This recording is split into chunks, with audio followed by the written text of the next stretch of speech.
2. Orang asing misterius. Apa yang telah dibeberkan di halaman-halaman sebelumnya hanyalah awal dari kisah saya. Kisah itu sendiri benar-benar dimulai dengan catatan pertemuan saya dengan individu yang luar biasa yang pada awalnya setengah bergurau namun setengah sungguh-sungguh saya anggap sebagai orang asing misterius. Individu yang luar biasa ini datang ke dalam hidup saya tampaknya secara kebetulan, tetapi sekarang saya tahu bahwa saya telah menariknya kepada diri saya sendiri, dan bahwa saya terseret kepada dirinya, melalui operasi hukum alam yang aneh dan kuat yang dikenal sebagai hukum tarik-menarik, atau the law of attraction. Betapa sedikit orang yang kebanyakan menyadari bahwa hukum yang elok ini terus-menerus mengejawantah di dalam dan menyangkut dirinya. Orang tersebut mencatat dari waktu ke waktu bahwa sesuatu terjadi dengan cara yang ganjil, membawa hasil yang luar biasa.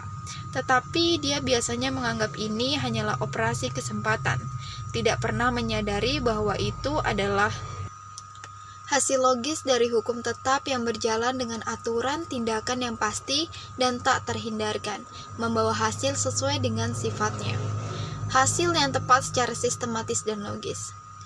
Kesempatan dalam arti pengejawantahan dari akibat-akibat yang tak bersebab, tidaklah ada. Kesempatan dalam terang penalaran logis yang ketat, dipandang hanya sebagai operasi sebab-sebab yang tak diketahui, dan mungkin di luar pengetahuan, tetapi bagaimanapun juga benar-benar ada dan operatif. Saya telah berkelana ke kota yang jauh, di mana tak dikenal dan menjadi orang asing. Saya berusaha memulai hidup baru, berharap pada akhirnya mendapatkan pijakan di dunia bisnis dengan cara yang dapat dijalani lewat kerja keras dan ikhtiar giat yang ujung-ujungnya memampukan saya menapaki lagi tangga kesuksesan. Namun, saya benar-benar terbentur rintangan karena kondisi kesehatan saya yang buruk akibat masalah keuangan, sosial, dan mental. Saya berkonsultasi kepada para dokter yang memberi saya sedikit dorongan. Mereka memperingatkan saya agar tidak bekerja terlalu keras dan tampaknya menganggap saya sebagai orang yang memiliki sedikit peluang untuk menjadi efisien dan kuat lagi. Saya menjadi bawahan, menerima gaji nominal untuk pekerjaan saya, dan saya sedikit peluang untuk beroleh kemajuan. Ingatan tentang kedudukan saya sebelumnya di dunia bisnis menjadi beban bagi saya, bukan sebagai faktor pendorong. Saya kerap tergoda untuk mengambil tindakan gegabah yang akan mengakhiri semuanya. Karena kadang-kadang perjuangan saya itu tampak nyaris tak memberikan harapan. Rintangan besar menghalangi saya. Menengok kembali ke masa lalu, saya kadang bertanya-tanya bagaimana dan mengapa saya berusaha keras sekarang. Kini tampak bagi saya bahwa percikan kecil dari sesuatu yang ada di dalam itu pastilah bersinar terang, meski ditutupi sampah yang ada di diri bagian luar, dan pancarannya menembus melalui unggunan yang menggelayuti dan mengilhami saya dengan setidaknya secercah keyakinan dan harapan. Saya pasti memiliki intuisi kebenaran di dalam tak sadar atau di bawah sadar. Percikan kecil diri sejati ini begitu menyala dalam kesadaran suprasadar akan dirinya sendiri, kekuatannya, dan takdirnya, menjadi sulit dilumat oleh sampah atau dipadamkan dengan air keputusasaan. Saya tinggal di sebuah ruang pengadilan, kecil di sebuah rumah kos sederhana, dan demi gengsi menggelarinya sebagai hotel keluarga. Bangunan itu terdiri dari beberapa rumah besar yang dulunya modis, yang telah digabung menjadi satu dengan merubuhkan pintu yang menyekat rumah-rumah tersebut. Lingkungannya, meski masih terhormat, kini terjungkal amburadul. Para penghuninya terdahulu yang perlente telah lama hijrah ke kota. Seluruh suasana hotel telah berlalu. Bahkan para tamu yang menempati kamar atau ruangan yang lebih besar dan lebih megah adalah mereka yang telah terbiasa dengan hal-hal yang lebih baik. Saya sudah tinggal di tempat ini beberapa bulan ketika saya pertama kali mendengar seseorang menyebut-nyebut soal orang asing misterius yang telah saya singgung sebelumnya. Kejadiannya sebagai berikut. Suatu malam saya sedang duduk di ruang merokok lantai dasar dan tempat bersantai para pria yang merupakan salah satu ruangan paling populer dari bangunan itu, dan yang benar-benar sangat nyaman. Semua hal dipertimbangkan. Saya mendengar salah satu dari penghuni terlama di antara para tamu berkata kepada tamu lain, "Ya, aku dengar Kolonel Forbes akan pulang dari Washington." Yang lain menyahut, "Begitukah?" Si kolonel, mata-mata tua bangka yang aneh menurutku. Kalau bisa menduga-duga, orang itu punya masa lalu yang menarik. Si tamu pertama kembali berujar, "Ya, kukira kau benar, dia aneh, betul. Tetapi dia tidak bisa dibilang bodoh. Faktanya, dia salah satu orang yang punya pengamatan paling tajam dan pemikir paling praktis yang pernah kujumpai. Tetapi kadang-kadang dia terlihat seperti pemimpi yang menganggur. Aku tidak akan bertanya-tanya apa yang pernah dia alami di masa lalu. Tetapi dia pernah merasakan sengatan matahari dan hawa panas India, dan itu membuat dia sedikit enggan membahas beberapa perkara." "Ya," tanggap yang lain. Tetapi suatu waktu seorang rekan di rumah itu mencemooh beberapa penulis yang disebut mistikus, dan kolonel kemudian bicara dengan kekuatan dan kesungguhan yang besar. Bilang kalau mistikus praktis adalah orang yang harus diperhitungkan dengan jalan hidup apapun. Dia pemimpi yang sudah menemukan cara mewujudkan mimpinya, dan yang mampu mewujudkan cita-citanya menjadi kenyataan. Sejak saat itu, kupikir kolonel sendiri adalah seorang pemimpi, seorang mistikus praktis, biarpun aku tidak begitu yakin apa itu mistikus praktis. Bagaimanapun, lelaki tua itu jelas bukan orang bodoh, dan aku tidak akan kaget begitu tahu kalau dia orang hebat pada masanya, dan dia bisa menceritakan beberapa kisah menarik kalau dia mau. Tetapi kita tidak pernah sanggup memaksa dia berbicara tentang dirinya atau masa lalunya, atau dalam hal ini berbicara soal urusannya saat ini. "Ya," tugas si pembicara pertama. Dia seperti kerang sewaktu berbicara tentang dirinya sendiri, biarpun dia berbicara dengan bebas tentang segala sesuatu yang lain. Tetap saja, dia orang Inggris, dan orang Inggris semacam dia tidak banyak bicara tentang dirinya sendiri. Di samping itu, dia tinggal di India selama bertahun-tahun. Aku mengerti, dan itu sering membuat orang menjadi pendiam. Paling tidak, begitulah yang kudengar. Aku mendengar seorang perempuan pernah bilang kalau kolonel mengingatkan dia pada Tuan Isaacs, tokoh rekaan Marion Crawford. Seorang lelaki mendengar perempuan itu bilang kalau kolonel punya alur berpikir yang sama dengan Tuan Isaacs. Cuma saja bagi lelaki itu, si kolonel lebih mirip dengan Lurgan Shahib, tokoh dalam novel Kim karya Kipling. Aku belum pernah membaca kedua cerita itu, jadi aku tidak bisa bilang bagaimana soal itu. Namun untuk semua itu, aku percaya seorang penulis yang baik yang dapat mencungkil dari kolonel sejumlah fakta dari kehidupan masa lalunya, dapat mengarang sebuah kisah yang mengasyikkan dengan memanfaatkan bahan yang bisa diberikan lelaki tua itu sekiranya dia mau menceritakan sedikit riwayat hidupnya. Wah, bukankah itu judul yang bagus untuk sebuah novel? Kolonel Forbes dari Simla. Dan mereka berdua lantas tertawa. Apa yang saya dengar dari obrolan itu sungguh menarik minat saya. Saya bertanya tentang kedua orang itu. Kemudian saya bertanya kepada beberapa orang yang juga menyewa kamar di rumah yang saya tempati tentang orang yang telah menjadi bahan obrolan yang menarik ini. Dari mereka, saya beroleh keterangan bahwa Kolonel Forbes adalah seorang pensiunan tentara Inggris yang telah bertahun-tahun bertugas di India, tinggal di Simla selama tahun-tahun terakhir pengabdiannya dan selepas pensiun. Dia sekarang berada di Amerika Serikat untuk urusan bisnis yang sifatnya tak diketahui, dan dia bermaksud kembali ke Inggris, kemudian ke Simla tak lama kemudian. Konon dia individu yang berbudaya, bertutur kata halus dengan selera yang tidak meledak-ledak, dan diyakini memilih hotel itu sebagai tempat tinggalnya karena tidak menyukai rumah-rumah yang lebih megah. Bukan karena alasan ekonomi atau karena perabot dan perlengkapannya yang terbatas. Semua orang yang pernah bercakap-cakap dengannya kelihatannya menyukai dan menghormatinya, tetapi bagi mereka semua dia tampak agak berbeda, aneh dan sedikit nyeleneh. Walau sebagaimana dikatakan oleh tamu lama itu, tidak bisa dibilang bodoh. Semua setuju pula bahwa dia tahu banyak, tetapi kau tidak dapat memaksa dia memberitahukan itu kepadamu. Jelas, kepribadian yang sangat menarik, pikir saya. Kira-kira 10 hari berselang saya melihat Kolonel Forbes untuk pertama kalinya, saya duduk bersama yang lain di ruang merokok ketika pintu terbuka dan kolonel masuk. Sedari awal saya sadar bahwa saya berhadapan dengan sosok yang luar biasa. Sekali lagi, dengan jelas saya menyadari bahwa dia memiliki karakteristik yang gamblang, meski tidak dapat didefinisikan, yang dikenal sebagai suasana pribadi. Dengan kata lain, ketika dia memasuki ruangan, Anda merasa bahwa dia hadir. Terlebih lagi, kapan dan di mana dia hadir, suasana itu mewujud dalam suatu cara yang halus ke arah yang memicu perubahan dalam atmosfer mental umum tempat itu. Saya perhatikan setelah dia masuk ke ruang merokok, nada percakapan berubah menjadi lebih baik, dan suasana mental menjadi lebih jelas dan lebih bersih. Ini terjadi tanpa dia melakukan usaha yang jelas, dan orang-orang yang ada di dalam ruangan tanpa hasrat sadar terlihat menyukai dirinya. Dia seolah-olah mendongkrak vibrasi, itu saja.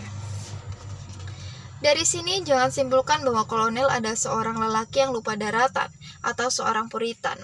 Tak ada yang bisa berpikir untuk menyematkan anggapan itu kepadanya. Dia lebih sebagai manusia dunia yang halus, berbudaya, cermat. Rupanya tak ada kehidupan dalam dirinya yang asing baginya. Dan seperti matahari, dia jelas memandang baik dan buruk. Tetapi ada kejernihan yang esensial dan mendasar di benaknya. Anda bisa merasakannya. Dia akan dengan bebas membicarakan hal-hal yang biasanya menjadi bahan lelucon. Namun baginya itu terlihat melulu sebagai fakta-fakta yang menarik secara ilmiah. Pikirannya jernih seperti pikiran seorang ahli bedah atau ahli matematika yang terlibat dalam pekerjaan pilihannya. Selagi dia menunjukkan pengetahuan yang intim tentang semua tahap kehidupan, banyak tahapan aneh dalam hal ini. Namun selalu ada implikasi dari sikap tak terpengaruh yang janggal darinya. Pandangan impersonal yang ganjil tentang mereka. Nah, kembali ke kisah saya. Saya menetap dengan penuh perhatian Kolonel Forbes waktu dia memasuki ruangan merokok di hotel. Saya pikir bagaimanapun dia akan membangkitkan perhatian pada hampir setiap manusia dengan kecerdasan rata-rata. Minat dan perhatian yang melekat padanya sama mudahnya dengan potongan-potongan baja menempel pada magnet. Namun dia tidak membetot perhatian saya, sebab dia sangat sederhana, rendah hati dan benar-benar kurang dalam pose atau potongan. Kehadirannya tidak membahanakan seruan, "Ini aku, ini orang yang konsekuen, lihatlah aku." Tetapi, sungguh-sungguh, dia berkata dengan nada tenang dan tegas, "Aku di sini, makhluk yang nyata, seorang individu." Kepribadiannya tidak mencolok, individualitasnya menarik perhatian dan membangkitkan minat. Saya percaya Anda akan membuat perbedaan antara kedua istilah, kepribadian dan individualitas, karena itu penting. Kepribadian yang terbaik berkaitan dengan aspek lahiriah manusia. Individualitas pada akhirnya berkaitan dengan aspek batiniahnya. Kepribadian adalah pakaian yang dikenakan oleh seseorang. Individualitas adalah yang ada di dalam dirinya sendiri. Kepribadian adalah ekspresi dari aku atau objek atau me. Individualitas adalah ekspresi dari aku atau subjek atau I. Kolonel Forbes saat memasuki ruangan tampaknya berusia kira-kira 60 tahun. Rambutnya tebal meski halus, begitu banyak dan berwarna abu-abu besi. Dia tinggi, agak ramping, berotot dan kurus, dengan bahu lebar dan dada penuh. Lengan dan kakinya panjang, kendati begitu proporsional dengan badannya sehingga panjangnya tak terlalu kentara. Kulitnya semula tampak putih, tetapi sekarang sudah kecoklat-coklatan lantaran terpapar matahari selama bertahun-tahun. Dahinya tinggi dan lebar, dagunya kuat dan lebar, namun tidak agresif. Mulutnya tampak keras, meski sebagian disembunyikan oleh kumis berwarna abu-abu besi. Dia mengenakan pakaian bagus, sangat bagus pada kenyataannya sehingga orang tidak memikirkan hal ini pada awalnya. Juga perhatian seseorang tidak tertuju pada bagian tertentu dari pakaiannya karena warna, potongan, atau teksturnya. Saya ingat sekarang, minat dan perhatian saya terutama terbetot oleh dua ciri khusus dari penampilannya yang umum, yaitu sorot matanya yang menusuk tajam dan senyumnya yang agak sayu, sudah pasti tidak dapat dipahami. Sewaktu dia memasuki ruangan, tatkala memikirkannya sekarang, ingatan saya membawa saya pada gambar mata dan senyum itu, karena kemudian saya bisa melihat keduanya dengan sangat baik, dan tumbuhlah minat yang baru terhadap mereka. Bahkan suaranya yang tertata dan penuh semangat, saya ingat dengan baik seperti apa adanya. Kurang begitu menggurat kesan pada memori saya dibandingkan mata indah dan senyum janggal tersebut. Ciri-ciri penampilan lahiriah pria yang baik hati dan hebat inilah yang mula-mula menarik minat dan perhatian saya. Selama saya bergaul dengannya, orang-orang paling kuat berpegang pada minat dan perhatian kepada mata indah dan senyum janggal itu. Dan sekarang, itulah yang tertanam kuat-kuat di dalam memori saya. Matanya berwarna abu-abu jernih dan memiliki kualitas kedalaman atau jarak yang mengingatkan seseorang saat mengintip ke dalam sumur yang penuh air paling jernih, atau menatap langit musim panas yang bersih dan biru dari puncak gunung. Kedua mata itu menunjukkan penguasaan, tetapi penguasaan sifat fisik dan mentalnya sendiri ketimbang penguasaan atas kemauan orang lain. Kendati kekuatan terakhir itu tampaknya ada pula di sana, tersembunyi di latar belakang. Mereka menunjukkan kekuatan, namun lebih banyak kekuatan atas kekuatan alam, di dalam dan di luar, daripada atas manusia yang lebih rendah. Mereka menunjukkan pengetahuan, tidak hanya pengetahuan yang terkandung di dalam buku-buku, tetapi juga pengetahuan tentang hati dan jiwa manusia, serta pengetahuan tentang rahasia alam. Seseorang merasa bahwa mata itu mampu membaca dan mengetahui rahasia jiwa yang paling dalam, tetapi orang tidak membenci ini, karena pembacaan itu tampaknya merupakan tindakan pikiran yang bersahabat, bukan alien. Tatapan tulus mereka membawa kedamaian, dan bukan ketakutan atau keresahan. Mulutnya menunjukkan diri begitu teguh meski agak tertutupi oleh kumis kelabu. Punya muslihat untuk menggerakkan sudut-sudutnya menjadi senyum kecil yang mungkin hanya bisa diungkapkan dengan kata sayu. Ada kalanya kesedihan terwarnai dengan kualitas menjadikan tertentu, seolah-olah ingatan akan rasa sakit dan penderitaan melekat padanya.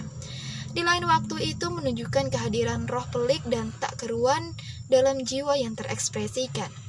Itu menunjukkan kebaikan, berbaur dengan kekuasaan tertentu, dan itu jelas-jelas menunjukkan selera humor yang halus, tajam, dan aktif.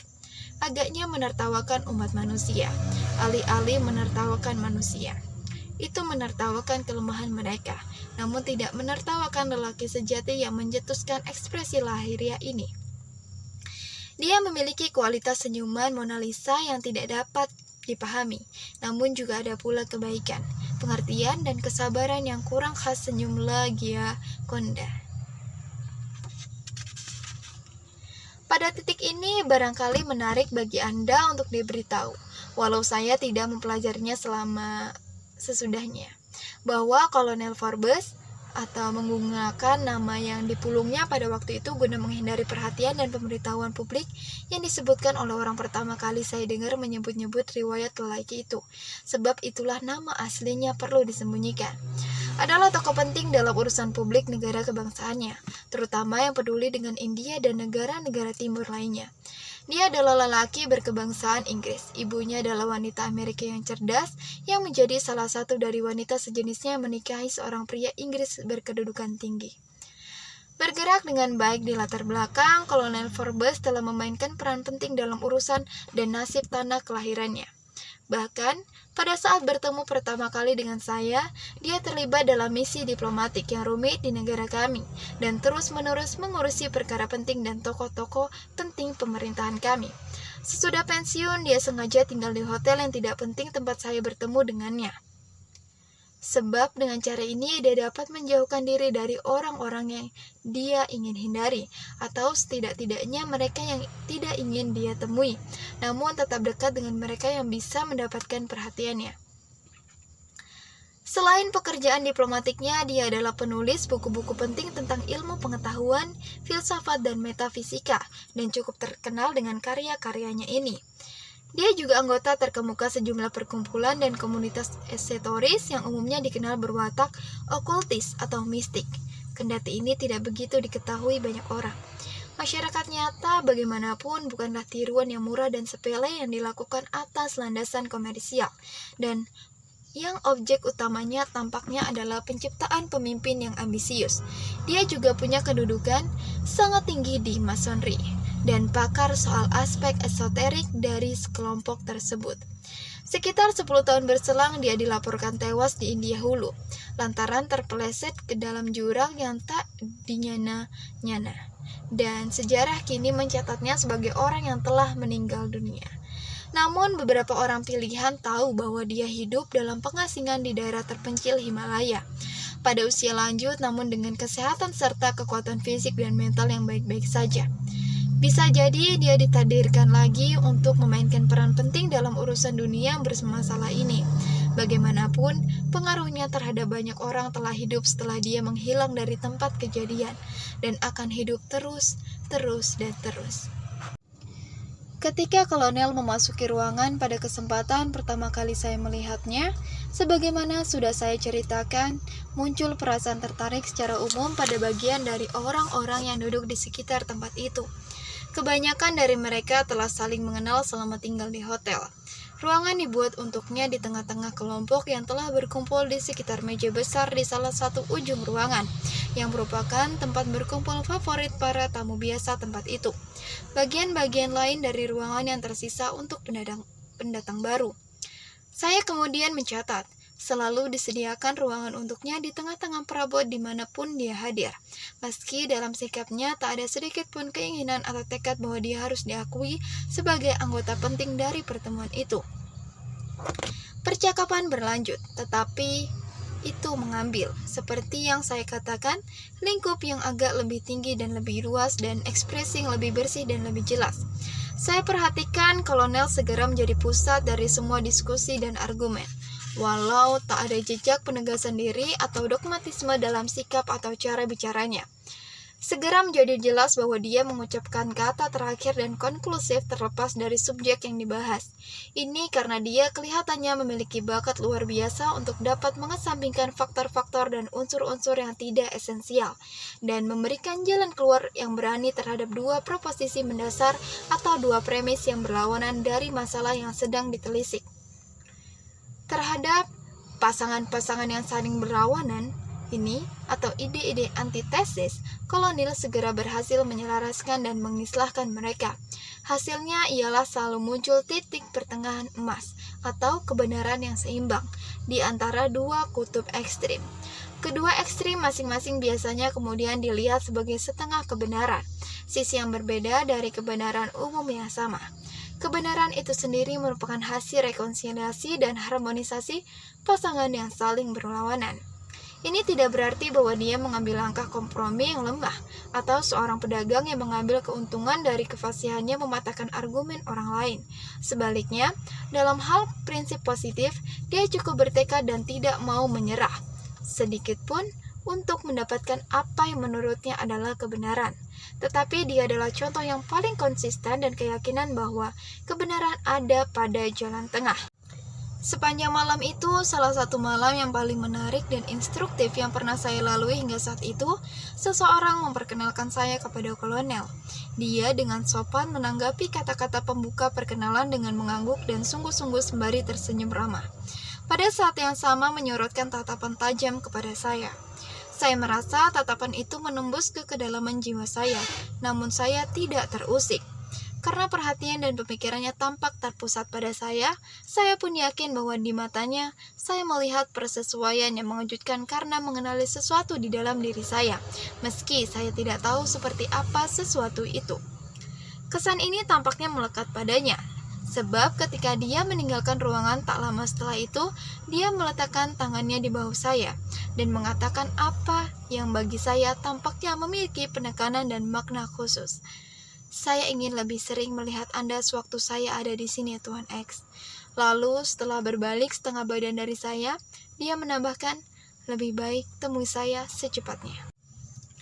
Setelah pintu tertutup, salah seorang pria tua yang juga menginap di hotel itu berkata kepada saya, "Kau sudah membuat lelaki tua itu terkesan.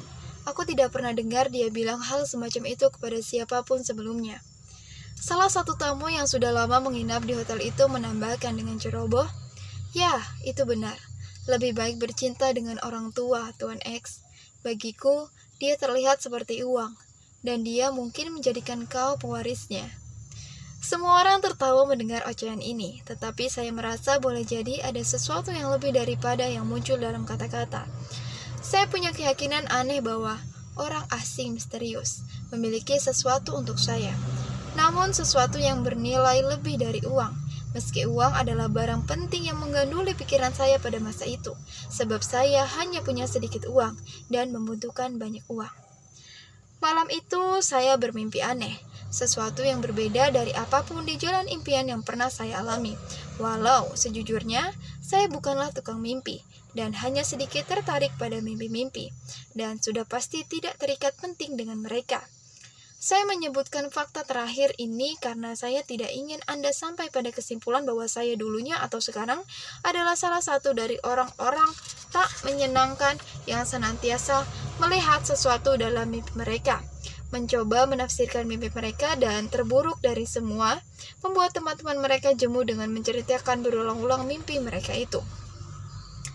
Di masa muda saya tidak pernah membeli buku tafsir mimpi, dan saya tidak pernah punya rasa hormat yang besar terhadap mereka yang membeli buku semacam itu.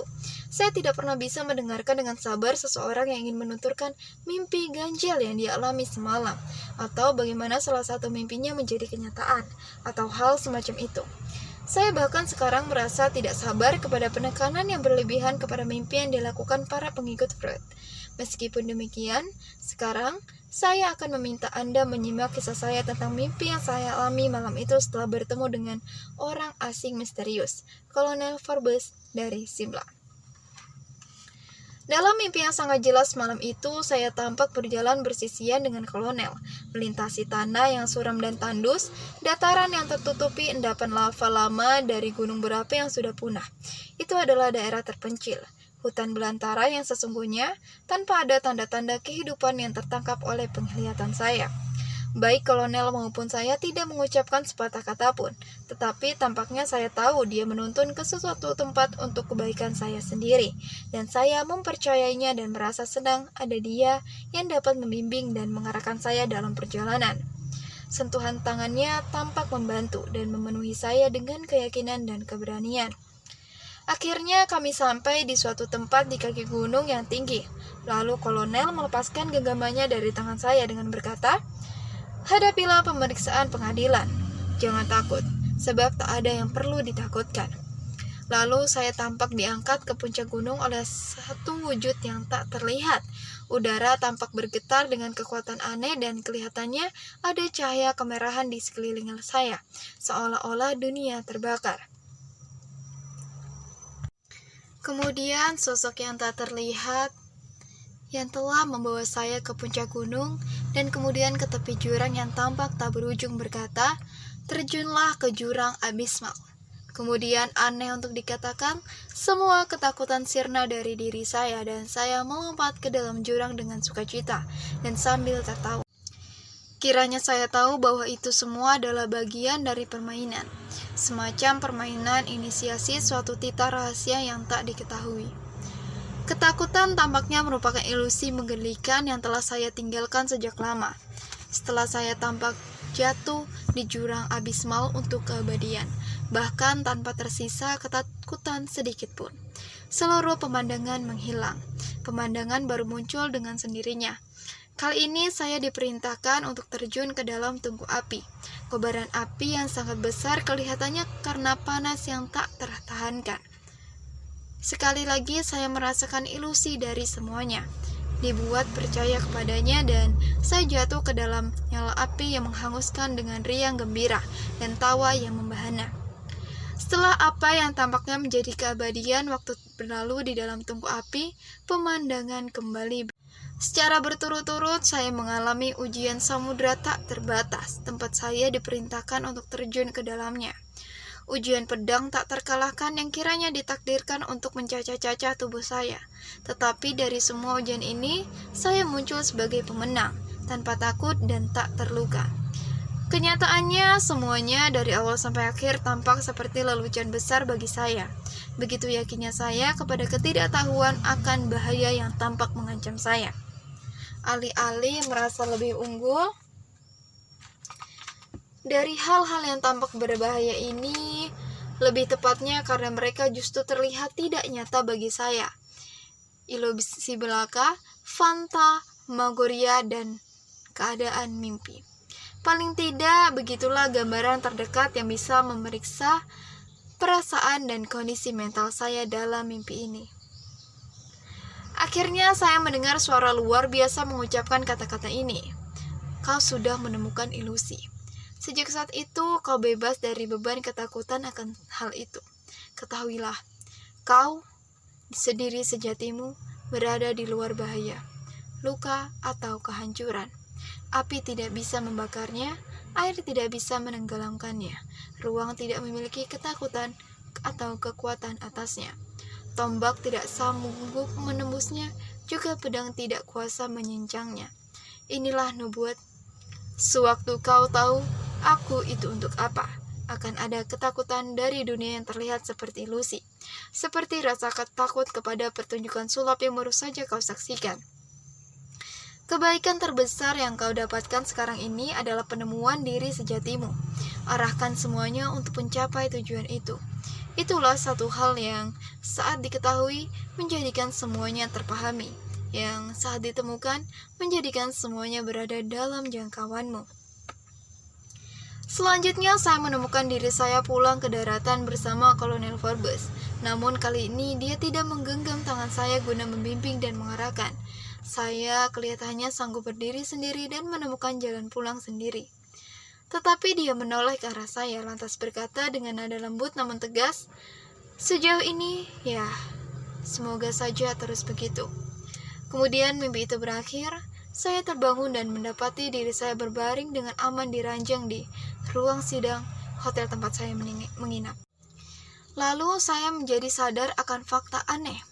Tepat sebelum jatuh tertidur dan masuk ke dalam mimpi, saya mendengar jam dinding berdentang 2 kali.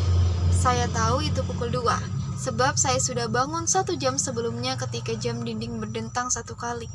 Sekarang, sewaktu saya terbangun dari mimpi, saya mendengar jelas jam berdentang 2 kali untuk kedua kalinya. Seluruh mimpi telah dipadatkan menjadi waktu yang berlalu antara dentang pertama dan dentang kedua kali dari pukul 2. Saya ingat berkata kepada diri saya sendiri, kiranya dalam mimpi itu, waktu dan ruang musnah. Hanya itu yang ada, mimpi itu selesai. Saya tidak menyatakan bahwa itu lebih dari sekadar mimpi, tetapi tentu saja itu adalah mimpi yang tidak lumrah saya pikir, dan sampai sekarang saya tetap saja beranggapan demikian. Apapun yang menjadi penyebabnya, sifat atau maknanya, itu pasti bermanfaat bagi saya. Keesokan paginya saya menemukan ada perubahan tertentu pada diri saya. Saya tidak dapat mengatakan bahwa saya merasa lebih kuat atau lebih nyata daripada sebelumnya. Lebih tepatnya, boleh dibilang, saya merasa bahwa kesulitan, bahaya, cobaan, dan persoalan hidup menjadi kurang nyata daripada yang saya pikirkan sebelumnya. Saya mulai merasa makin yakin bahwa naga-naga mengerikan yang berkeliaran di jalan yang saya lalui hanyalah makhluk jadi-jadian yang terbuat dari pelepah kayu terbungkus kain, yang dilengkapi dengan rekaman suara yang meneriakkan kata ejekan "bu" kepada saya. Pertama kali mendapati diri saya mampu melihat kembali serangkaian kemalangan sebagai sesuatu mirip naga jadi-jadian itu, kemudian saya berhenti menghiraukan mereka sama sekali. Saya melewati ilusi masa lalu dan fantasi masa kini dan masa depan bisa saya kenali sebagaimana adanya. Saya tak pernah lagi saya menyangka mereka sebagai kenyataan. Saya tidak akan pernah lagi bisa dibodohi oleh momok-momok itu. Akhirnya saya ingat nasihat perpisahan dari sosok tak terlihat. Sugesti untuk menemukan diri sejati saya. Saya memutuskan untuk menindaklanjutinya. Saya putuskan menerima undangan Kolonel Forbes untuk melihat saya. Jadi keesokan malamnya saya mengetuk pintu kamarnya di hotel tempat kami bersama-sama menginap. Ketika saya mengetuk, saya ingat kata-kata, "Ketuklah, dan pintu itu akan dibukakan bagimu. Bertanyalah, dan kau akan menerima jawaban." Saya bertekad melakukan ketukan yang benar.